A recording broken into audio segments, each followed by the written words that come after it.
주기도문 하시겠습니다. 하늘에 계신 우리 아버지여, 이름이 거룩히 여김을 받으시오며 나라가 임하시오며 뜻이 하늘에서 이루어진 것 같이 땅에서도 이루어지이다. 오늘 우리에게 일용할 양식을 주시옵고 우리가 우리에게 죄 지은 자를 사하여 준 것 같이 우리 죄를 사하여 주시옵고 우리를 시험에 들게 하지 마시옵고 다만 악에서 구하시옵소서. 나라와 권세와 영광이 아버지께 영원히 있사옵나이다. 아멘. 오늘 하나님께서 주신 말씀 시편 69편 13절에서 19절 말씀입니다. 시편 69편 13절에서 19절 말씀 봉독하겠습니다. 여호와여, 나를 반기시는 때에 내가 주께 기도하오니 하나님이여, 많은 인자와 구원의 진리로 내게 응답하소서.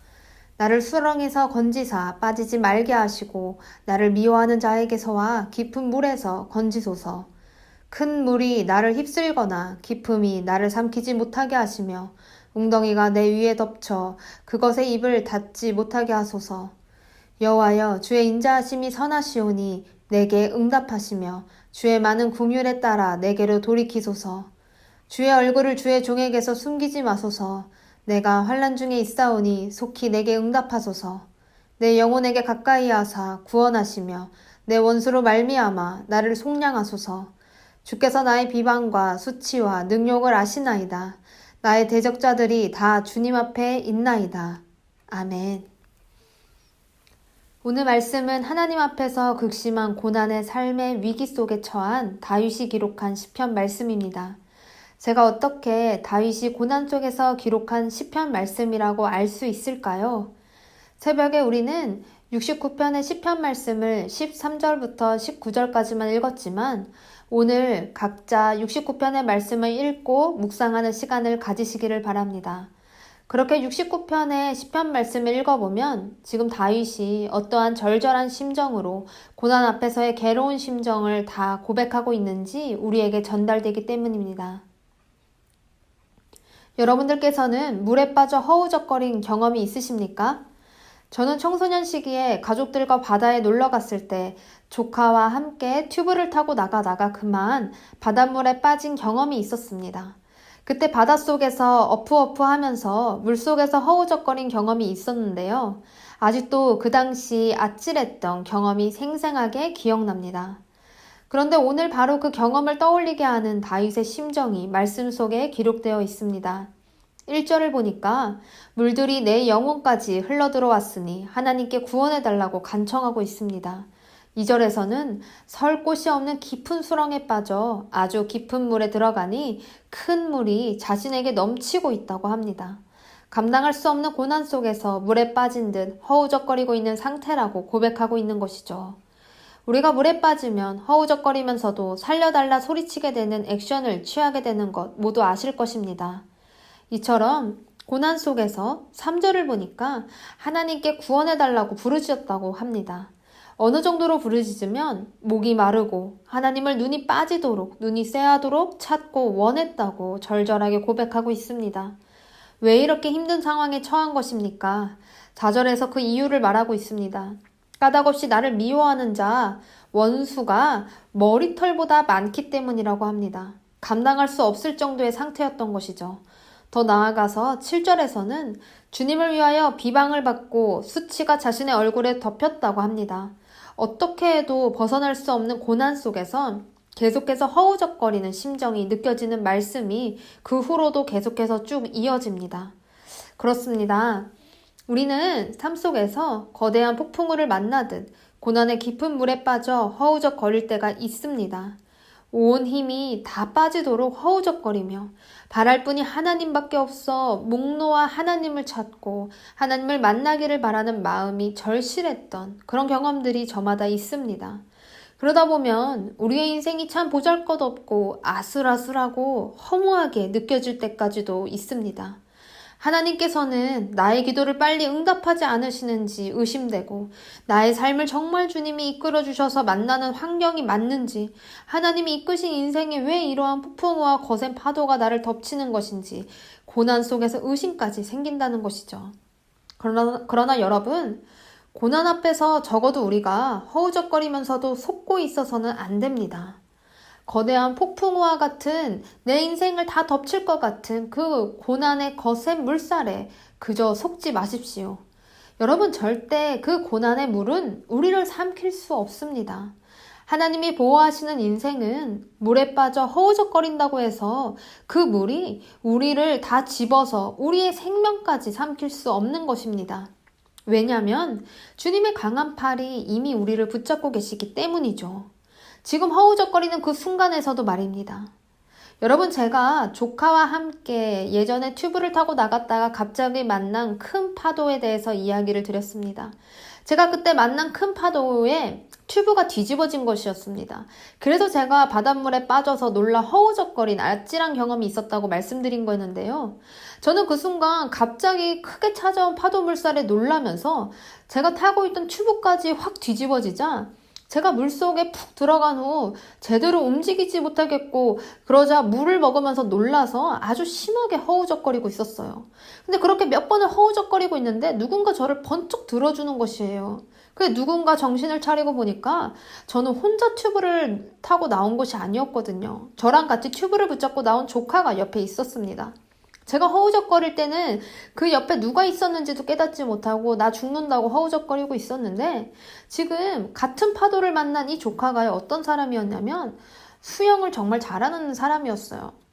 제가 바로 옆에 수영을 잘하는 사람을 두고도 지금 저 혼자 그 파도 물살이 한번 찾아왔다는 거에 튜브 뒤집어졌다는 거 하나에 놀라서 혼자 죽는다고 허우적거리며 난리를 치고 있었던 것이죠.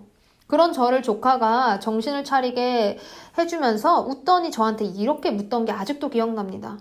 아니, 본인처럼 수영을 잘하는 자신이 내 옆에 있는데도 이만한 파도가 한번 찾아온 게 그렇게 무서워서 이렇게까지 허우적거리냐고 물어보더라고요. 그렇습니다, 여러분. 제가 허우적거릴 땐 미처 몰랐는데 조카는 파도를 만나자마자 저를 살피고 있었고 저를 도와줄 마음으로 저에게 가까이 가고 있었는데 저는 그것을 의식하지 못하고 혼자 죽는다고 허우적거리고 있었던 것이죠. 여러분, 아마 주님께서 그렇게 우리를 지켜보고 보호하고 계시지 않을까요? 아니, 비교할 수 없는 강한 팔로 폭풍우 속에 우리가 있더라도 우리를 붙잡고 계시지 않겠습니까? 그래서 우리는 14절과 15절과 같이 고백할 수 있는 것입니다. 우리를 수렁에서 건져주시는 주님, 그리고 그분은 나를 미워하는 자가 가득한 깊은 물에서 건지시는 분이시란 사실을 기억하며 고백할 수 있어야 합니다. 큰 물이 나를 휩쓸거나 거대한 물살의 깊음이 나를 삼키지 못하게 주님이 여전히 오늘도 우리의 영혼을 지키고 계십니다. 여러분, 너무 허우적거리느라 그 고난의 물살에 속지 마십시오. 그 고난의 현장이 전부인 줄 알고 죽는다고만 소리치지 마십시오. 그 고난보다 크신 하나님의 권능의 팔이 지금 우리를 붙잡고 계십니다. 선하신 주님은 어디에 계십니까? 사랑이 많으신 긍휼하신 하나님은 어디에 계십니까? 주님의 얼굴은 우리에게서 한 번도 숨어 계시지 않으십니다. 나의 영혼과 가장 가까이 하시며 나를 구원하시고 지키시는 분이 하나님이시라고 오늘 고백되어져 있습니다. 그렇기에 주님이 지금도 그 거센 물살을 우리와 함께 맡고 계신 것이에요. 그 물살이 어떠한지 주님 이미 다 아시고 계십니다. 우리를 지금 거기 물살에 두신 것은 지금 우리를 살리실 수 있기 때문입니다. 그리고 더 나아가 우리가 주님과 함께 물살을 견디고 승리할 수 있음을 주님은 아시기에 우리를 그 현장에 지금 두신 것이에요. 여러분, 거센 물살에서도 우리는 단단한 믿음으로 주님 앞에서 단련받을 수 있습니다. 모든 것이 다 주님 앞에 있다는 것을 기억하십시오. 그리고 주님이 그 속에서 우리를 택하여 붙잡고 계신다는 것을 기억하십시오. 그렇게 우리는 거센 폭풍과 같은 고난 속에서도 주님을 바라보아야 합니다. 제가 그날 바다에 빠졌을 때 가장 속상한 것이 무엇이었는지 아십니까? 가장 민망했던 것은 이것이었습니다. 튜브가 뒤집어지면서 바다에 빠지자 저는 당연히 출렁이는 물살에 제 발이 당연히 바닥에 안 닿는다고 생각했어요. 그래서 혼자서 움츠려 들어가지고 몸이 더 긴장하니까 움츠려 들어서 수영도 못하니 허우적거린 거였습니다. 그런데 조카가 저를 진정시키면서 물어본 다음에 저보고 똑바로 다리를 펴고 일어나봐 라고 하더라고요. 그 말을 듣고 제가 똑바로 다리를 펴보니까 글쎄 바닥에 제 발이 닿는 거예요. 그리고 물은 제 목 정도에서만 출렁거리고 있었습니다. 제가 그 물에 빠져 죽을 수 있는 수준의 깊은 물이 아니었다는 것이죠. 근데 저는 목까지 오는 물이다 보니까 바닥은 눈에, 시야에 보이지 않았습니다. 그러니까는 그저 바닥이 보이지 않는 깊은 바다 속에서 튜브가 뒤집어지면서 하필이면 그렇게 빠지니까 몸이 웅크러진 채로 내가 이 물살에 놀라서 죽겠다고 허우적거린 거였어요. 여러분, 어쩌면 우리가 인생에서 만나는 고난의 물살이 이런 상황일 수도 있습니다. 우리가 주님 앞에서 바짝 그분의 팔을 붙잡고 서 있으면 아무것도 아닌 물살인데 우리가 지금 주님을 의식하지 못하고 주님의 말씀대로 서 있지도 못하니까 죽겠다고 어리석게 허우적거리는 걸지도 몰라요. 우리가 주님의 확실한 내 영혼을 가장 안전하게 지키시는 그분의 손만 꽉 잡고 있다면 그 물은 우리를 삼킬 수도 덮칠 수도 죽일 수도 없습니다. 똑바로 주님 앞에 서 있으면 서 있을수록 우리는 그 물을 지나 하나님의 구원으로 나아가게 되는 것입니다. 그리고 우리에게 더 강한 믿음이 허락되어지고 우리는 단련받는 것이죠. 여러분, 제가 대학교 1학년 때 가장 좋아하던 찬양이 있었습니다. 찬양의 제목이 폭풍 속의 주, 오늘 말씀 제목과 같습니다. 그 고백이 참 귀해서 제가 좋아했어요. 제가 짧게 찬양의 가사를 읽어드리겠습니다. 이따가 시편 69편 말씀을 각자 묵상하신 다음에 이 찬양도 한번 찾아서 들어보세요. 잔잔하던 내 바다, 거센 바람 불어와 지친 내 몸을 흔드네. 고요하던 내 마음은 쓸쓸한 밤 홀로 헤매이고 거센 파도 나를 덮쳐도 오직 주님만 바라봅니다. 여러분, 우리가 폭풍 속에서도 주님만을 바라볼 이유가 있습니다. 생명의 주님이 우리를 건지시기 때문입니다. 생명의 주님이 그 폭풍 속에서 나를 붙잡고 함께 하실 때 우리는 그 폭풍 속에서 구원을 발견할 것이고 결국 고난의 폭풍은 거치고 생명의 빛이 우리를 향해 비춰질 것입니다. 오늘도 우리의 삶이 폭풍 속에 있더라도 주님을 잠잠하게 의지하며 승리하시기를 축복합니다. 기도하겠습니다. 사랑의 마하지 하나님, 하나님의 말씀 앞에서 우리가 살아가기를 소망합니다. 주님의 말씀이 우리에게 뚜렷하게 있을 때 우리는 주님을 붙잡고 서 있을 수 있는 신자이오니 하나님, 우리를 덮칠 것 같은 그 고난의 폭풍 속에 환경에 취해서 우리가 절망하는 것이 아니라 주님만을 붙잡는 견고한 믿음으로 온전히 폭풍 속에서도 굳건하게 서 있게 하여 주시옵소서. 주님, 지금 그 고난은 나를 삼킬 수도 나를 깊은 수렁에 빠뜨릴 수도 없다는 것을 믿고 있으니 하나님, 우리가 주님을 부르짖고 주님께 나아가고자 할 때 주님, 우리를 놓지 마시고 함께 하여 주시며 주님의 얼굴을 우리의 삶 속에 우리의 삶 앞에 두시옵소서. 그렇게 우리가 주님만을 의지하며 나아갈 때 승리가 있을 것이라 믿습니다. 아버지께서 주시는 승리의 고백으로 하루하루 살아가게 하여 주시옵소서.